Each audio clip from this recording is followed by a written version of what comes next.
Hello, and welcome to Why Do We Do That? A psychology podcast that deconstructs human behavior from the perspectives of social scientists, psychologists, and others that use applied psychology in their work. I'm your host, Dr. Ryan Moyer. In this episode, I sat down with existential psychologist and well-being expert, Dr. Clay Routledge. Clay is the Vice President of Research and Director of the Human Flourishing Lab at Archbridge Institute, and co-editor of Profectus, a magazine on human progress and flourishing. Clay's work focuses on helping people reach their full potential and build meaningful lives. He's spent 2 decades in academia as a professor of psychology, professor of management, and distinguished professor of business, and has published more than 100 academic papers. He's also authored and co-edited numerous books, including his most recent general audience book, Past Forward: How Nostalgia Can Help You Live a More Meaningful Life. Clay and I had an in-depth discussion about the scientific study of human well-being. One takeaway I had from our chat was that we must be careful not to confuse happiness with pleasure. Quite often, the things that bring us short-term pleasure conflict with more long-term personal goals. A bacon cheeseburger and French fries can light up our taste buds and make us feel good. But if we also want to have a strong and healthy body that is necessary for us to engage in physical activities that we also enjoy, then regularly consuming these types of meals will negatively impact our goals. And according to Clay, pursuit of these long-term goals that may not always be pleasurable are the ones that are most likely to generate sustainable happiness. Clay also talked about the importance of growth and evolution as it relates to happiness. It seems as though that when humans are learning new skills or growing through positive experiences with other people, the byproduct of these pursuits is the sense of contentment that we often look for in all the wrong places. As humanist psychologist Carl Rogers said, "The good life is a process, not a state of being. It is a direction, not a destination." Have you tried everything to make yourself feel happier and nothing seems to stick? If the answer is yes, then let this episode be your guide. Enjoy. Okay, today I am joined by Clay Routledge. Thank you so much for being on today. Thanks for having me, Ryan. It's great to join you. So Clay is the Vice President of Research and Director of the Human Flourishing Lab. And today we're going to be talking a lot about human well-being and happiness. And I'm really excited to talk to you about this topic. It is such a huge, broad area of psychology. And I think I'd like to start by talking about the extent to which a good life, which is a term that some people use to refer to a life of positive well-being, the extent to which the good life is objective versus subjective. So in passing, when I talk to people about their views on happiness and well-being, oftentimes they'll say, well, it depends. It's different for everyone. And my first reaction is always, well, what is exactly meant by that, right? Because, I mean, if you're saying that there are subtle differences in what people want and crave and what the specifics are of the good life they build, that checks out. But if they're meaning something like, well, exercise doesn't work for me, that's not my view of the good life, then I'm starting to push back. So To start off today, why don't you talk a little bit about the extent to which we can actually say objective things about what a good life entails, or is it the case that it really depends on the individual? Well, I would start by saying that the good life is inherently subjective in the sense that humans are conscious organisms and everything we experience that, or I should say not everything, but many of the things that we experience that we would say makes our life worth living are mediated by our own subjective interpretations and experiences, right? So that's not a very, that's only useful to the extent that you acknowledge that you start to think about the ways perception matters and the way we think about things, even if they're objective. So you could have a really sunny day that objectively you'd say this is the ideal type of like weather environment to have a happy day, but somebody, have a really negative attitude Mhm. about it. So at some level, of course, subjective experience plays a critical mediating role.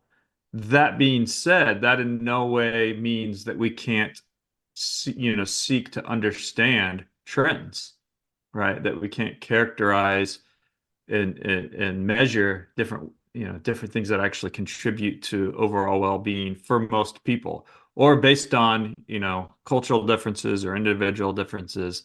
So I think there is a very objective component that, or behavioral social scientists, there wouldn't really be any value in doing this work if you couldn't model it in some way.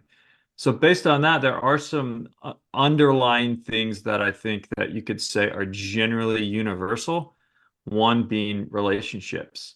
Now, you could say different cultures have different ways of organizing their societies and prioritizing different types of goals. But underneath that, everywhere, people want to have relationships with people that depend on them, so that they have some of these meaningful, deep connections. How that looks in the US might be different than how it looks in another country, but those differences, that the it depends statement is very superficial in a lot of ways, I think. I think if you scratch below the surface, you'll find a very, very common core of humanity and what largely fulfills us. So Um, I definitely want to take some big, deep dives into what the evidence suggests makes a good life. Um, Before we get into what we already know, it seems as though that people often are misguided in their attempts to improve their life. So, you take an individual who sits back and they go, I'm not happy in my life. There's something missing. And people will often take steps to improve their life. Um, but what are some mistakes that are very common for people to make when they're trying to improve their life? I like to categorize this as the behaviors we engage in uh, that we think will make us happy. One thing that I think is pretty big in our culture, especially, is a sort of an obsession with short-term or transient or immediate happiness. The idea being like, if I don't feel good right now, there's something wrong with me. And this is even leading into like almost like a pathologization of normal life, because people will say, we do these surveys. We do these surveys at the Human Flourishing Lab too, where we ask Americans, how, the different emotional states they're experiencing. We ask them, do you feel anxious? Do you feel depressed? Do you feel pessimistic? Do you feel optimistic? And all these things. And there's a sense that people have, like, if I'm feeling any of those states right now, then I'm unhappy, or that my life's, not going well. And so I think that constantly seeking transient positive emotional states can ironically be a barrier to more sustained long-term contentment and meaning in life. You could do this with a really simple exercise. Look back in your life and on the things that you're the most proud of, and then ask yourself, were those accomplishments pure pleasure, Right. or were they difficult and challenging, or tested my resolve and forced me to confront my fears and doubts? And most of the time those experiences are going to be more of those like challenging, like triumphs over challenge. And so I think that it's funny because we can kind of do these sorts of exercises and realize that we're often chasing the wrong things, but in the moment it's very easy, I think, at least in current culture, for us to over fixate on seeking like pleasure or happiness in the moment. So, how do we know that the pursuit of these immediate pleasures can be harmful? And I guess what I mean by that is, if you ask, I have a friend and, he goes to the dive bar 5, 6 days a week. Hmm. And, he has way too many drinks and stumbles home and has some Taco Bell, right? Um, and I suspect that if you asked him at some point, do you have a good life? I suspect he would say yes. So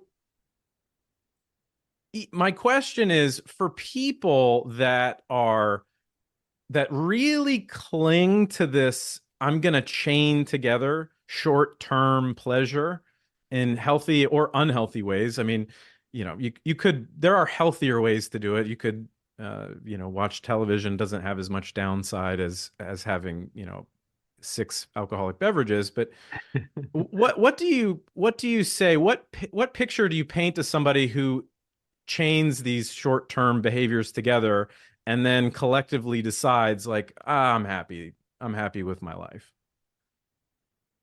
That's a good question. I mean, when I was laughing a little bit when you were talking because, I mean, I think one challenge that exists goes back to the first question you had, which is understandably, and we're a very individualistic society, and it has a number of positives, to be clear. But understandably, as a result of that, we're very hesitant. Even in this conversation, I'm very hesitant to say, well, who's to say who's to say your friend is wrong, right? Like if Yeah. if he's happy, and if he's saying actually this is exactly the life I want to live, um, then who are we to say otherwise? So I understand that, and I think there is an inherent tension in being too prescriptive, or trying to tell other people this is the way to live. But one of the things that I think that we don't do a great job of is thinking of well-being in a more holistic fashion.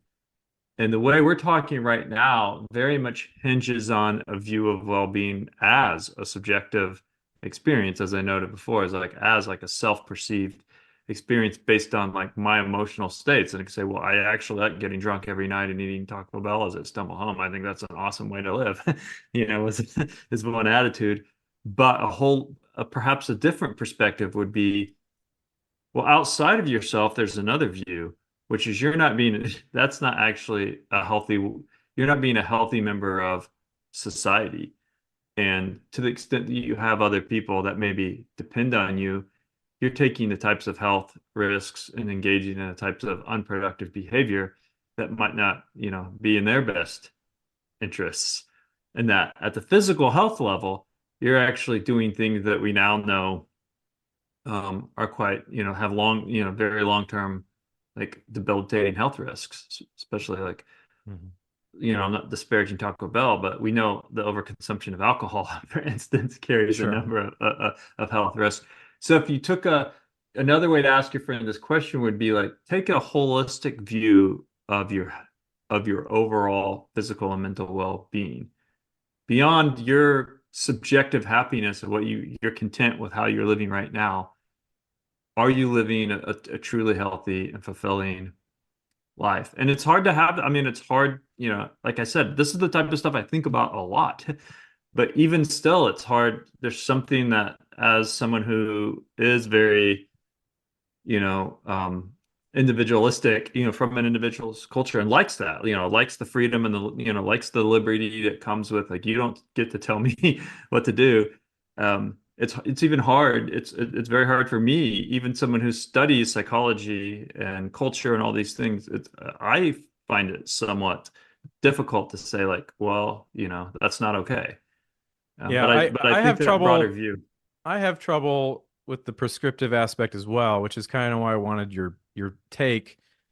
I think that there's something to be said um about the time that you don't see the individual Right, and the roller coaster nature of that lifestyle where you're gonna have like you're guaranteed to have peaks, but you're gonna right. have massive valleys. A previous guest of mine, Dr. Anna Lemke, talked quite a bit about this, the nature of dopamine and how there are all kinds of things at our disposal that are going to spike our dopamine and give us a short-term sense of pleasure, but those are always followed by these deep valleys.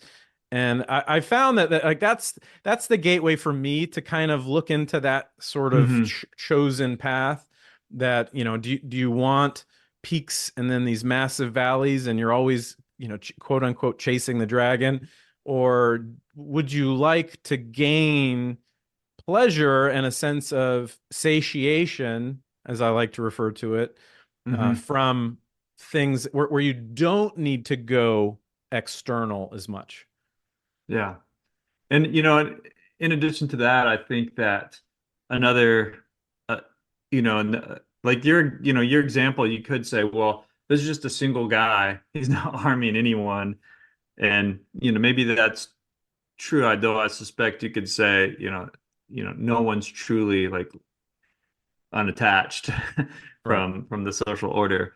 But you can come up with other examples where it becomes more obvious of like your interdependence with others. So if the person was like, I like going to the bar every night and my wife and kids are at home and this is how I want to live, but it's not, it's actually causing harm to the family, then it's easier to get people to see, oh, like that's not you're actually doing something that's bringing you a certain type of hedonic pleasure at the expense of other people's well-being. Um, so I think there's that. In addition to what your point about like the variance within a person, like there's also these kind of, social interactions that it's hard for us to talk about. And one of the reasons I think it's difficult for us to talk about in an individualistic society, I think this is a positive, is that I think there's a certain fear of if we discuss it as in a normative kind of way, like we say, well, culture should frown on people who behave that way because we don't want to. We want to be non-judgmental, right? That's part of that. But if we Hmm. say it in that kind of way, it's almost as if there's a fear of the next step will be some type of government intervention, or Right. it's like, well, that leads to authoritarianism, Right. or that leads to some type of heavy-handed like nanny state, Hmm. where it's like not only is that unhealthy, since that's unhealthy, the government needs to tax this or do some kind of thing as a barrier. But what I would like to say is, no, no, no, we don't. You Yeah. can have, and I do some events with different organizations, including, no more like kind of libertarian organizations. And that's one of the challenges is like, I think a lot of people in that space are very afraid to talk about like cultural norms and any kind of like cultural judgment because their fear is that leads to government overreach. And my argument would be, um, no, if you don't, you run the risk of getting overreach when culture doesn't sufficiently regulate. Right. Right. Like it's better to have your family, your friends tell you that you're doing something that's unhealthy, and like Yeah, the and norms are just the first line of the norms are right. supposed to be the first line of defense, whether it's in the case of a small family, your social circle, even your local. I mean, you could go so far as to say your local community or the evolutionary equivalent of a tribe. Right. It's supposed the norms are supposed to establish how we live together, and it's not supposed to get to a point of making a law. Right. And I think in our more like advanced societies where we do see a lot more um, government in our life, and there is this sort of implicit fear or concern that that's where that kind of leads.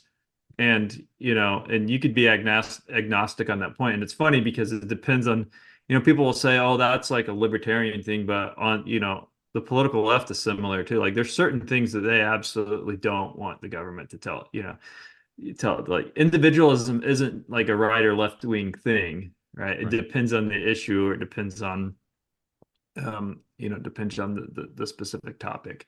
Hmm. But mo people are more willing to regulate other people's behavior than they want their own regulated at some level. And but that's not this. But I think that makes us kind of fearful.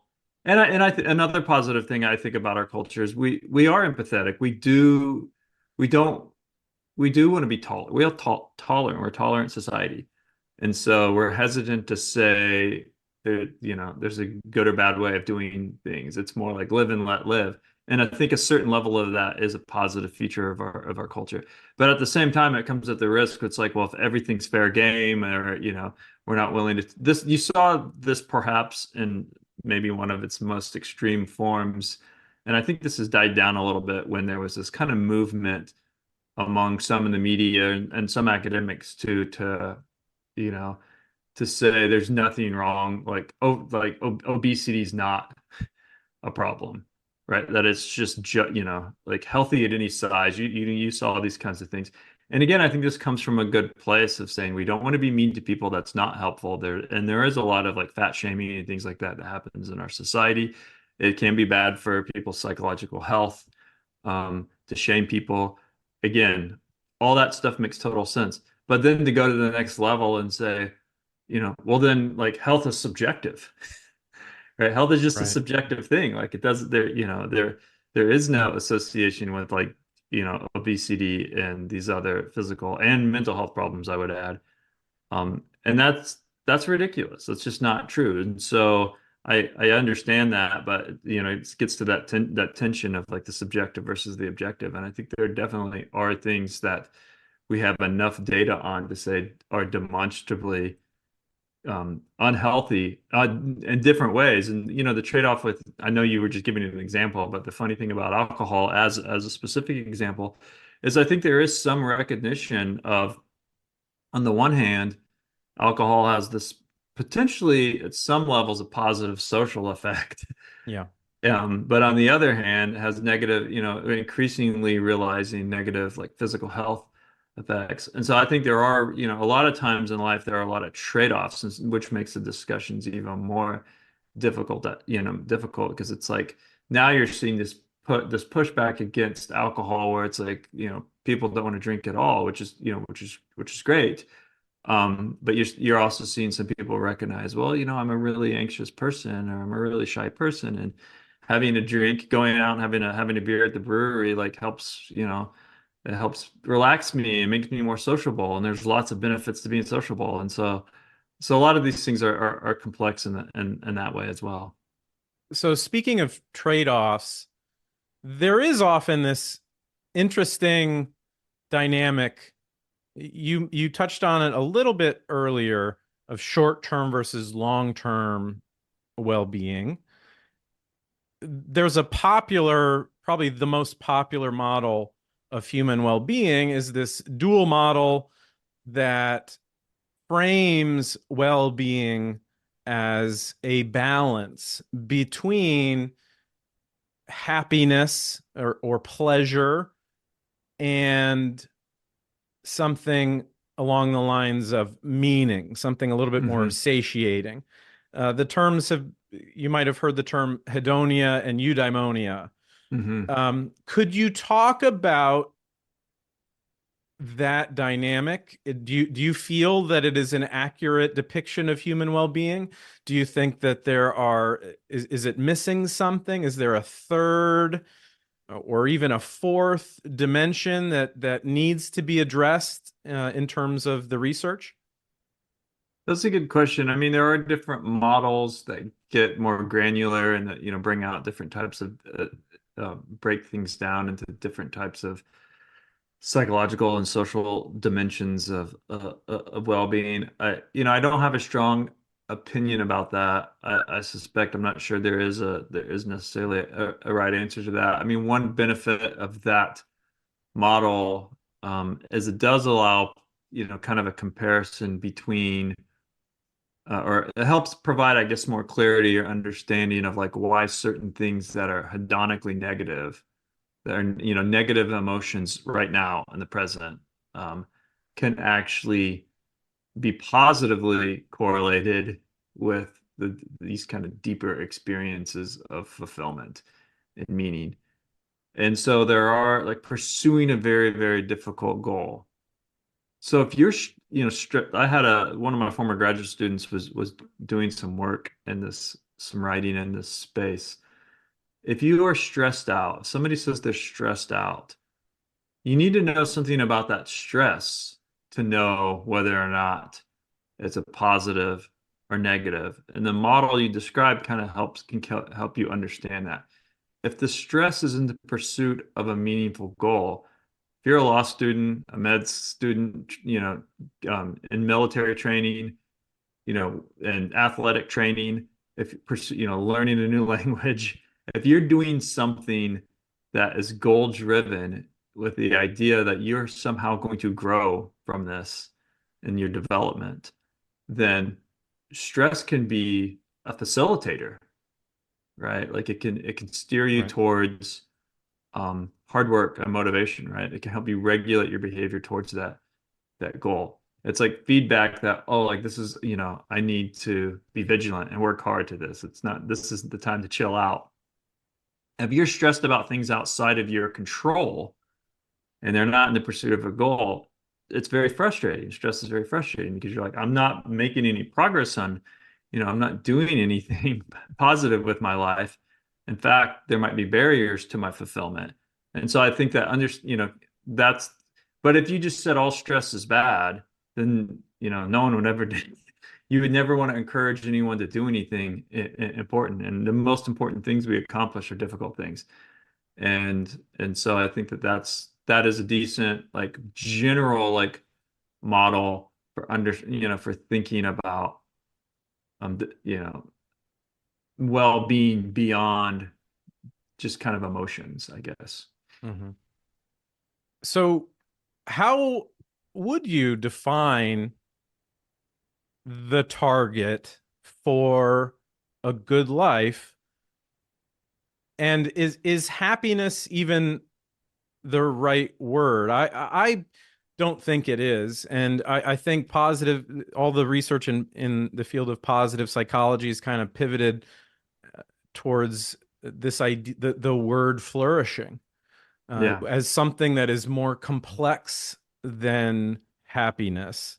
I'm curious as to how would you define where we should be aiming?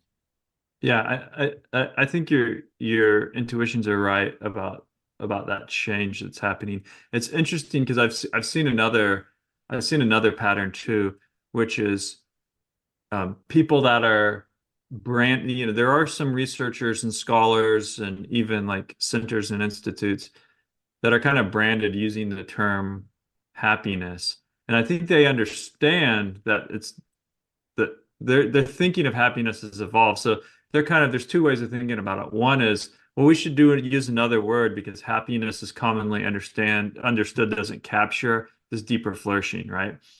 But what they're doing is saying, well, people's definition of happiness is wrong. And then they're still using the word happiness, but they're trying to say it's a much more multidimensional construct than happiness.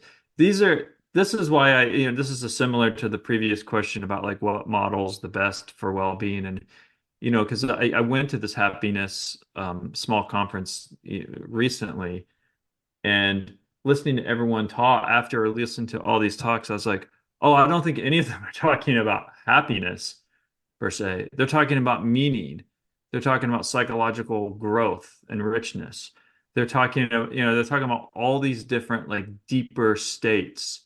When I think of happiness, I just think of like the traditional view of it in the emotions, kind of literature, which is, you know, longer than state, what we might just call state positive affect. But like if you're happy, you tend to be in a good mood. It's like a longer mood, right? And what they were talking about was not that. And so, you know, so I do think there's confusion in that or just differences in that. And some of it's probably not that, really like intellectually interesting. It just happens to be like we've branded ourselves the Happiness Institute. Right. And so we're not going to like change our name. But I think you're right. A lot of people are gravitating towards the term flourishing. And the reason I like the term, the reason I use the term flourishing is because in my mind, and when I imagine and when I close my eyes and imagine something flourishing, it's dynamic, it's moving, it's growing, right? Like it's expansive. Like, and so to me, it's not a static end state of like I'm trying to reach this point. It's like to flourish is to constantly be in a cycle of life and growth and expansion and development. I think about like when when I'm out like watering like the flowers in our garden, like they're growing, they're flourishing, like they're expanding. You want them to stay like fresh, and you want them, so I think of it in that kind of or like organic way, of being more dynamic and lifelike. But that's just, to me, that's a useful way of thinking about it. But really inherent, I think, in that is the idea that we are in a state that it's not about like whether I'm happy in the moment. It's not about whether I'm even like, socially fulfilled in the moment. It's like, am I using my like capacity for agency, for self-determination? Like, am I using my brain, my uniquely human cognitive horsepower to, to try to improve my life and the lives of others around me? Um, and and to me, that's a more important, not just a more important endeavor, but it's actually getting back to research. It's like it's a better predictor of happiness. So it's funny because we often think of like happiness is the thing we're looking for, and I think there's some growing like awareness of this, but happiness is often the thing that comes along with doing these other important things. So if you're a parent, it's stress, like if you measure like emotions like throughout the day and these kind of like research methodologies, right? Where you just like ping people and get, ask them how they're feeling right then. Like if you're a parent or a busy worker, professional, an entrepreneur, like if you're got a lot of responsibilities in the moment, day to day, like you probably have a lot of negative affect and stress because your life's sort of chaotic. There's a lot going on. You're responsible for a lot of things. Um, but you're also probably reporting high levels of meaning in life or high levels of like people are dependent, like I'm playing a significant role in the lives of others. I'm in the game, right? Like I'm not on the bench. I'm in the game doing things. And I think that that's however you want to describe or measure that, to me, that's a better capture of that sense of like flourishing. You are contributing in a significant way to a meaningful cultural drama. And that's a good predictor of lots of stuff from psychopathology to physical health, longevity to, financial wealth. Like people who are engaged in like in these types of productive activities where they're contributing to the lives of others, to their communities, to societies, tend to end up being happier in the long run and having, not just a greater sense of purpose, but like also the hedonic stuff too in the long run of just feeling more content and fulfilled. Yeah, I've heard the term byproduct that happiness is a byproduct of doing all of the other stuff, the things that you need to do, the goal pursuit, the putting effort into relationships and stuff like that. And if you're only aiming for happiness as you define it as pleasure, right? That's when you're missing the mark. Right. Another thing that you mentioned that was interesting is just the dynamic nature of happiness, right? It's the old phrase of it's not the destination, it's the journey. I think, Hmm. too many people just kind of go out and tacitly look at what happy people do and try it, and then they're disappointed when it doesn't make them happy. Right. It's listen, I've tried exercise, and it's really not it didn't really do much for my happiness. And it's like, oh, okay, that's right. So it doesn't work like a video game. It doesn't work Right. like really like ice cream. It works. It is more satiating. You can have Hmm. candy every now and then, but you can't sustain. To give a food analogy, you can have a piece of candy every now and then. No one's saying eliminate this treat that we've invented. It's that you can't sustain yourself on candy alone. You have to have the vegetables and the protein to have a full meal. And that balance piece seems to be echoing in my mind as something that always has to be there. And it's a process. Right. It's a process that the byproduct is that if you ask somebody on a survey, are you Right. happy? You didn't go to the store and buy a score on that measure. You were doing things, and then when we ping you at a certain period of time, the output hopefully is that you feel happy. Right. No, I think that's a good point. And there's this concept in cultural psychology called short versus long-term orientation, with the idea that there's some cultural variability on this, but in our like very fast-moving, technologically advanced and affluent world, and especially in like rich Western countries like the United States, I do feel like there is more of this kind of like sh short-term orientation, which is, I don't want to delay gratification. I want results now. Right. The exercise example is a good one because, it takes, as somebody who is a big exerciser, like first of all, it takes a long time to get for it not to just be totally unpleasant. Like really like a lot of things that are new, like you had breaking habits and building new patterns of life. It takes a long time, right? And there's all sorts of exercises unique in some ways because there's some very specific, perhaps physiological mediators of that. It takes a while to get to where um, it's not just really, really uncomfortable, first of all. In addition to that, even people who, say they love exercise, they're they're making a kind of a meta statement. Like in Mhm. the moment, like if you were like we're measuring physiological responses, you're going to get, kind of biometric indicators that they're under distress, Right. right? But that's the point. Right. Right. So what they're saying is, your ice cream comparison is good because, they're not saying when my heart rate's this high and I'm doing this and I'm pushing myself past the limit on a run, I'm in a pure state of hedonic bliss. What they're doing is they're making it gets back to that subjective point. They're making an assessment, subsequently, like I just did something. I just really pushed myself. I just tested myself. If, it felt good. Um, but they're adding that perceptual layer to what might otherwise look like.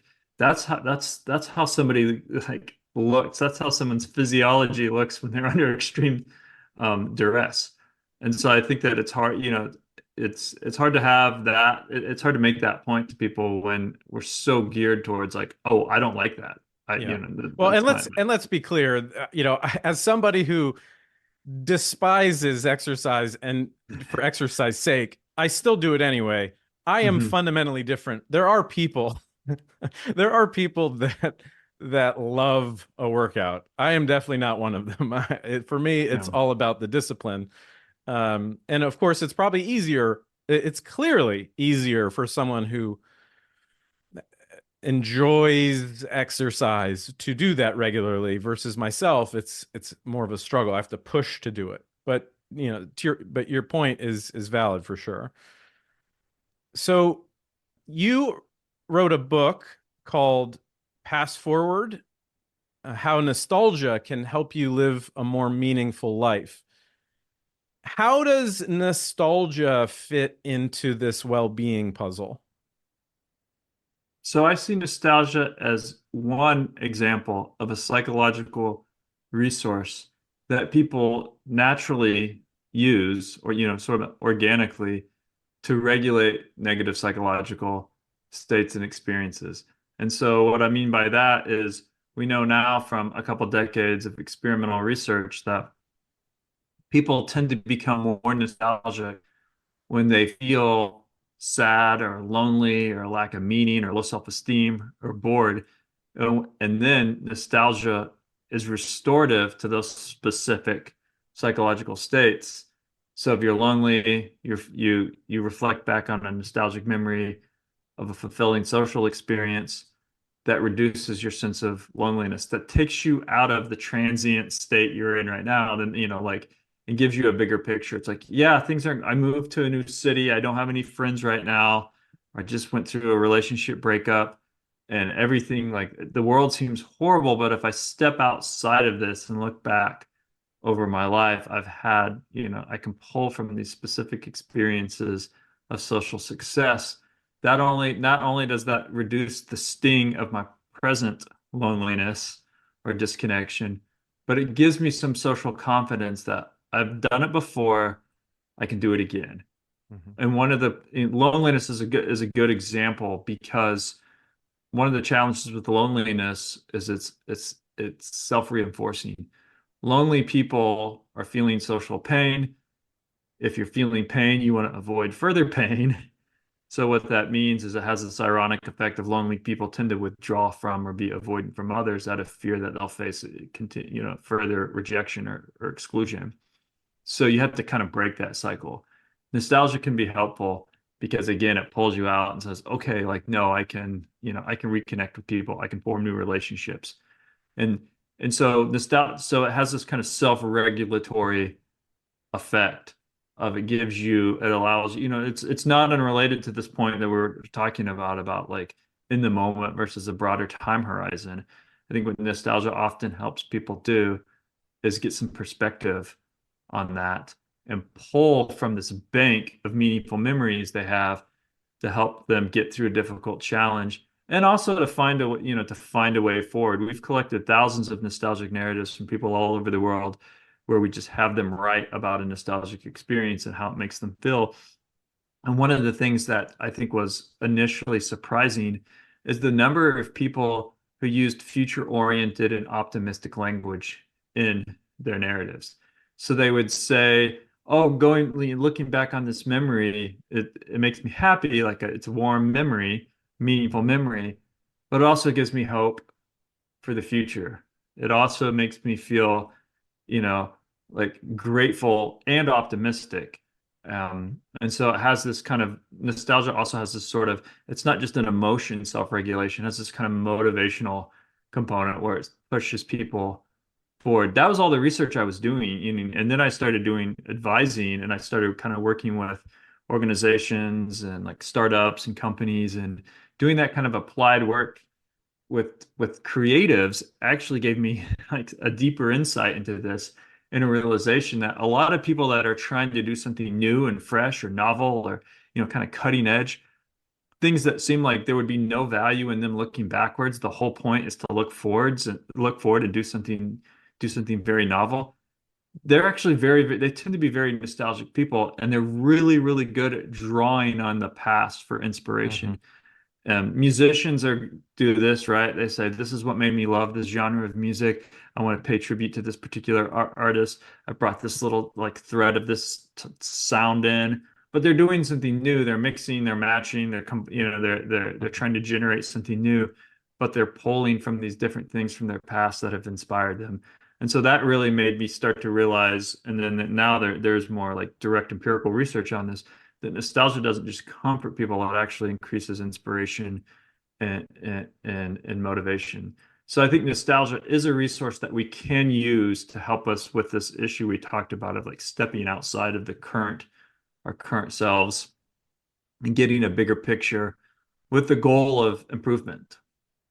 Thank you for that. We've run out of time, unfortunately. It was very interesting to hear your take on well-being, and hopefully the listeners found something that they can apply to their own lives to try to improve their both short-term and long-term well-being. Thank you so much for being on, Clay Routledge. Thank you for having me. It was a great conversation.